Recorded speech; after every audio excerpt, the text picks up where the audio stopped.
Good morning বন্ধুরা, কেমন আছো সবাই? আশা করি সবাই ভালো আছে। সকাল সকাল দেখো বাবা মহাপ্রভুর দর্শন করিয়ে আজকের ব্লগটা শুরু করলাম। সকাল থেকে অনেক কিছুই করেছি, কিন্তু ভিডিওগুলো ঠিকঠাকভাবে করা হয়নি। তাই আমি চলে এসেছি সব রান্নাবান্না সম্পূর্ণ করে নিয়ে ঠাকুরের মন্দিরে।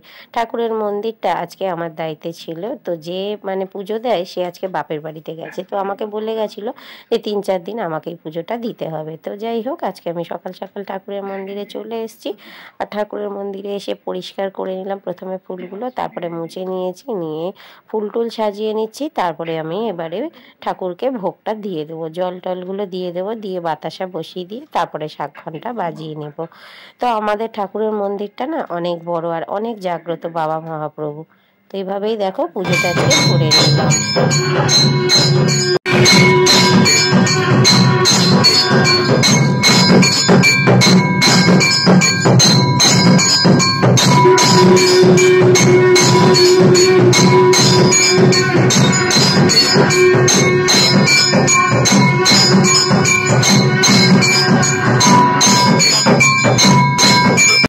তারপর ঠাকুরের পুজো টুজো দিয়ে নিয়ে বাড়িতে চলে এসেছিলাম। বাড়িতে এসে একটুখানি টিফিনগুলো করে নিয়ে তারপরে বসে গেছিলাম শাড়ির ফল সেলাই করতে। কারণ কি, অনেকগুলো বেশ কাজ পড়ে গেছে সেলাই, তো কোন দিকে করব ভেবে পাচ্ছি না। এদিকে কাটিং বাকি, ওদিকে স্টিচিং বাকি, ওদিকে শাড়ির ফলস বাকি। তো তাই ভাবলাম যে এখন কারেন্ট নেই, তাই বসে বসে ফলসটা আমি লাগিয়ে নিচ্ছি। তো এভাবে ফলসটা লাগিয়ে নিচ্ছি। আরও দুটো তিনটে শাড়ি নিয়ে বসেছি। আর আমি যখন সেলাই করি, যে সেলাইটা স্টিচিং করলে স্টিচিং করে নিই, ফলস বসালে ফলস বসিয়ে নিই একসঙ্গে। যখন আমার অনেকগুলো যেমন কামিজ করা হয়ে গেছে, তো সেই কামিজগুলো যখন হেম হুক করব, শোল্ডারে বোতাম লাগাবো, তখন সব একসঙ্গেই করে নেব। যখন যে কাজটা করি একভাবে করে নিলে কাজের সুবিধাটা অনেক ভালো হয়। তো এখানে দেখো সমস্ত কিছু আমি করে নিয়েছি আর ফলসগুলো লাগাতে বসে গেছি। আর আমি খুব তাড়াতাড়ি ফলস লাগাতে পারি, যদিও এটা এডিটিংয়ের সময় একটু বাড়িয়ে দেওয়া আছে, তাই জন্য আর একটু জোরে হচ্ছে, কিন্তু আমিও খুব তাড়াতাড়ি ফলস লাগাই। এদিকে দেখো আরও দুটো শাড়ি ম্যাচিং করে রাখা রয়েছে, আরও কিছুটা শাড়ি বাইরে রয়ে গেছে। কখন কি করব নিজেই বুঝতে পারছি না। এভাবেই আজকে দুপুরটা সারাদিন সেলাই করলাম, তার মাঝখানে একটু খেয়ে নিয়েছিলাম। তো আমার দুটো তিনটে শাড়ি লাগানো হয়ে গেছে, এটাই লাস্ট শাড়ি। তাই তোমাদেরকে অপর পাটটাও দেখিয়ে নিচ্ছি কিরম করে ফলস বসাই। একটা কার্ডবোর্ড নিয়ে নিয়েছি, সেই কার্ডবোর্ডের ওপরে দেখো আমি উপরের দিকটাও কি তাড়াতাড়িভাবে সুন্দর করে লাগিয়ে নিচ্ছি। তো এভাবে ফলস লাগালে না কুচকে যায় আর না কিছু হয়, তো সমানভাবে একদম লাগিয়ে নেওয়া যায়। তো সুন্দরভাবে আমি ফলসটা এভাবেই লাগিয়ে নিয়ে নিচ্ছি। বাঙালির যে পয়লা বৈশাখ এসে গেছে, সেটা আমার ঘরে না আসলে তোমরা বুঝতে পারবে না। কারণ আমার ঘরে বাইরে কাজের এত চাপ পড়েছে, আমি আর কোনো ভিডিও করতে পারছি না, তোমাদের সঙ্গে কথা বলতে পারছি না, কোনো লাইভ করতে পারছি না, কিচ্ছু করতে পারছি না। তো আমি এই যে ফলস পার সারা দুপুর, এখন বেজে গেছে প্রায় 4:05, আর 4:05 বাজে আমি তো সারা দুপুর রেস্ট করিনি, কিচ্ছু করিনি, এই যে সেলাই করছি। আরো দেখাই, ওদিকেও আরো দুটো তিনটে শাড়ি হয়ে গেছে, আর এই এখনো একটা করছি। এটা করার পরে এগুলো আবার মেশিনে মারবো, মেরে আঁচলগুলো মারবো, তারপরে আবার অনেক কাটিং করা আছে, সেগুলো নিয়ে বসবো। বেশ কিছু কাটিং করতে বাকি আছে। তো কাজের শেষ নেই বন্ধুরা, সারাদিন সংসারের কাজকর্ম করে আর কাজ করে উঠতে পারছি না, তাই তোমাদের সাথে ঠিকঠাকভাবে গল্প করতে পারছি না।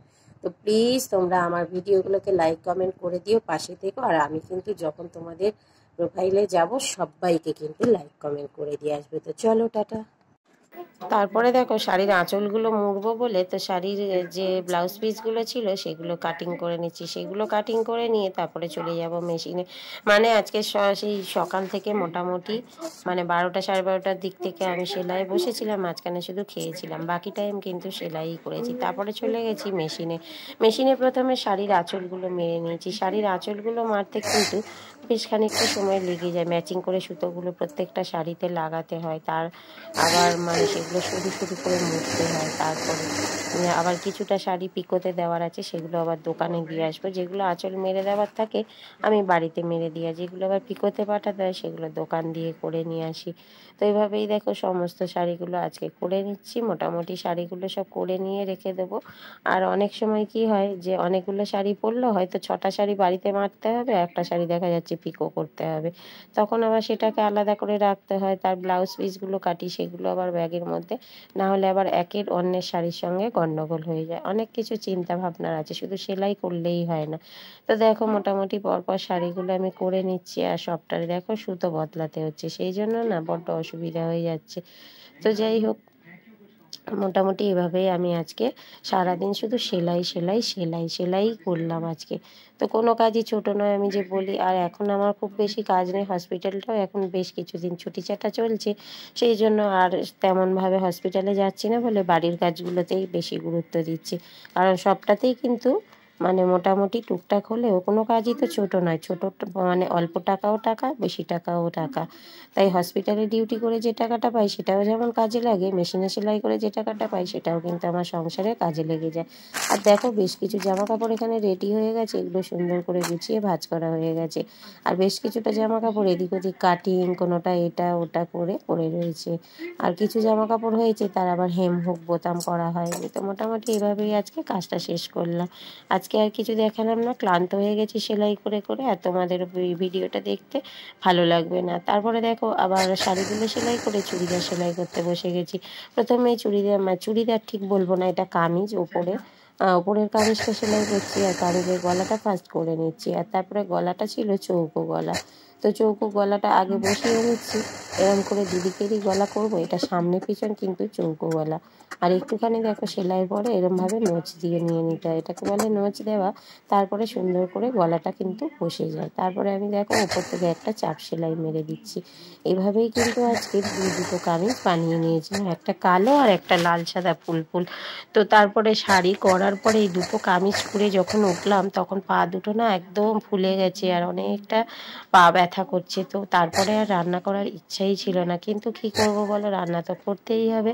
রান্না করব বলে তাড়াতাড়ি করে 8:45টার দিকে উঠে পড়েছিলাম। ওর বাবাও এসে স্নান করতে ঢুকেছে, তো ওর বাবাকে একেবারে চা করে দিয়েছি, দিয়ে দেখো আমি চুড়িদার দুটো আগে করে নিলাম, নিয়ে তারপরে ওর বাবাকে চা করে দিয়েছি, রুটি করে দিয়েছি, সবই করেছি। করার পরে যখন 8:30 মতন বাজে আমার শরীর আর চলছিল না, আমি তারপরে একটু শুয়ে পড়েছিলাম। তাই আজকে তোমাদের রান্না খাওয়া কিছুই দেখালাম না, সারাদিন শুধু আজকে সেলাইয়ের ভিডিওই দিলাম। তো চলো টাটা, ভালো থেকো সবাই ততক্ষণ। তো সবাই ভালো থেকো, গুড নাইট।